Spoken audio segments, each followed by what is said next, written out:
bose twarakubonye uzura abantu, twarakubonye unyura inayini, uzura umwana w'umupfakazi umusubiza nyina, twarakubonye uzura Lazaro, twarakubonye umurabona Tirimayo, twarakubonye ukura Saduraka na Meshaki na Abedenego n'itanura ry'umuriro, twarakubonye ukura Danieli mu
cyane tuvuge cyane haleluya. Tumaze kumva ijambo ry'Imana n'umukozi w'Imana uburyo Yesu yanyuze i Yeriko, yanyuze hehe? Inayini, yanyuze Inayini. Tumaze gusoma ijambo ry'Imana, Yobu yahuye n'ibintu bikomeye, ahura n'intambara zikomeye, ariko aravuga ngo nzi kushobora, ariko nzi kushobora. Mufate mu kiganza umubwire ngo Imana ishobora byose, Imana ishobora byose. Ibyapfuye Imana ishoboye kubizura. Abantu bumva ko ishobora byose bahaguruka batara haleluya. Zamura haleluya. Shobora byose. Kwa muganga bananiwe, imiti nayo yananiwe, Imana biracyashoboka. Bibiliya yavuze iki? Yavuze ngo aravuga ngo nzi kushobora byose. Yobu yahuye n'ibigeragezo bitandukanye, ariko umukiranutsi w'Imana igihe kiragera muka Yobu amubwira ngo tuka Imana yawe wipfire, ariko Yobu kandi haleluya avuga ngo afite ibyiringiro. Nubwo igiti cyatemwa, iyo gitamwe bakita igishyitsi. Iyo gihindutse igishyitsi, y'imvura yaguye abantu bakagenda mu byondo, inkweto zigafatwa ibyondo, bakihanagurizaho. Iyo ari mu murima baratonjora aho bagiye guhinga ibishyimbo cyangwa ibigori, bagafata ibyatsi bakarundaho. Icyo ni umuntu uri mu gishyitsi. Igishyitsi, iyo umuntu afite ishoka ajya ku cyasi atabajije nyir'ishyamba ngo wampaye igishyitsi nkajya kwasa, unyuramo ugasanga barimo basa ibishyitsi. Ariko yo avuga ngo afite ibyiringiro, nubwo igiti cyatema, ariko amaherezo kizongera gishibuke. Uzongera ubeho, uzongera ukomere, uzongera uzamuke, uzongera wubakike. Tezamura ibiganza haleluya. Agishoboye ngo mfite ibyiringiro, nubwo igiti cyatemwa, ariko kizongera.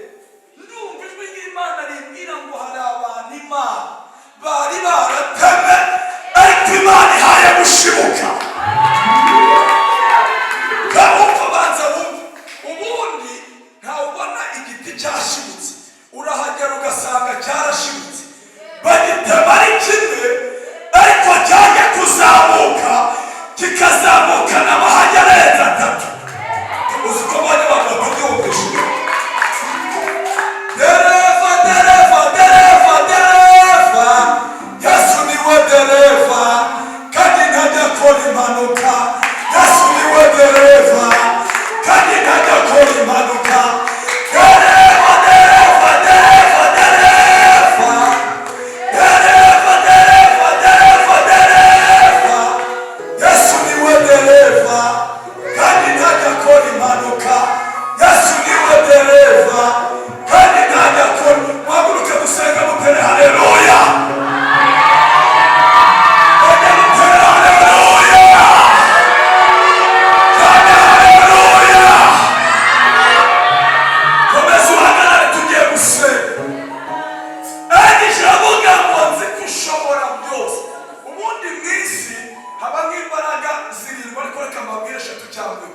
Hari imbaraga yo kugira inyuguti nyinshi.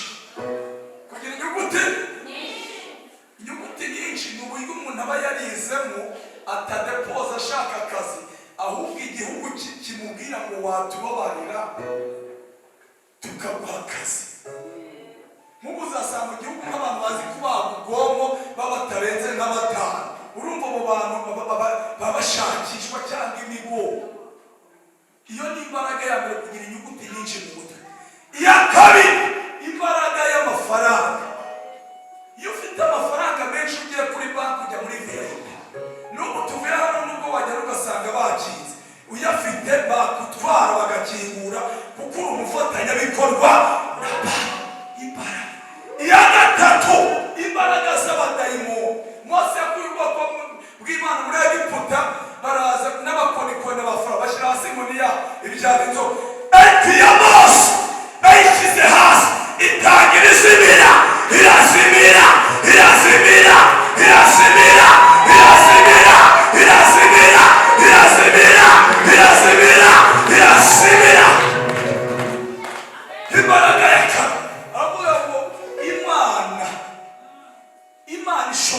imbaraga z'Imana zikugeza aho famire itakugeza, aho amafaranga atakugeza, aho ibintu byose bitakugeza. Muhereze Imana icyubahiro. Ndangije avuga ngo nzi kushobora. Mufate mu kiganza umubwire ngo Imana ishobora byose.